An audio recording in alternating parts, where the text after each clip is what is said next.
আসসালামু আলাইকুম ওয়া রাহমাতুল্লাহি ওয়া বারাকাতুহু। জীবনের প্রথম মহান আল্লাহর হুকুমে বাইতুল্লাহ শরীফ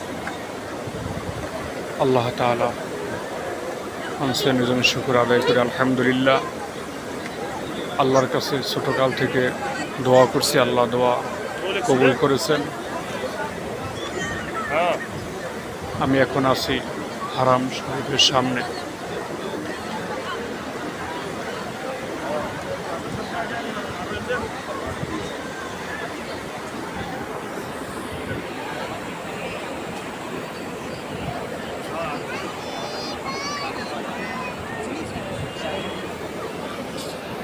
আমার সামনে যে টাওয়ারটা দেখছেন, এই টাওয়ারটার নাম হলো কলক টাওয়ার।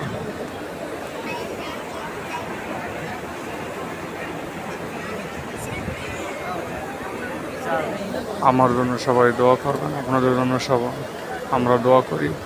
আল্লাহ যেন সবাই এখানে সবাইকে আনার তৌফিক দান করেন।